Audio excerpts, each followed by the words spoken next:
Hi friends, welcome to Geetha சமையல்.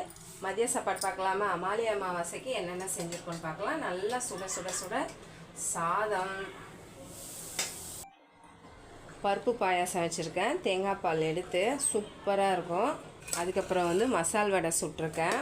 அப்புறம் உருளைக்கிழங்கு மசாலா, மஞ்சள் பூசணிக்காய் இருக்குது பாருங்கள், அது போட்டு சாம்பார் வச்சுருக்கேன். சூப்பராக இருக்கும்.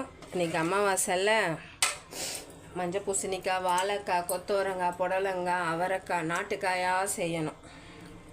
பருப்பு ரசம் வச்சுருக்கேன். முருங்கைக்காய், கத்திரிக்காய், வெங்காயம், தக்காளி போட்டு தொக்கு வச்சுருக்கேன். எல்லாமே கொஞ்சம் கொஞ்சம் தான் செஞ்சுருக்கேன். அதுக்கப்புறம் வாழைக்காய் வறுத்து வச்சுருக்கேன். கேரட்டு, கோஸு, அதுக்கப்புறம் பீன்ஸ் போட்டு பொரியல், பசந்தயிர் போட்டு வச்சுருக்கேன். எல்லாரும் சாமி கும்பிட்டுருப்பீங்க. நாங்கள் இனிமேல் தான் கும்பிட போகிறோம். இன்றைக்கி மதிய சாப்பாடு பார்த்தீங்க. நாளைக்கு மதிய சாப்பாடு என்னன்னு பார்க்கலாம். பாய்.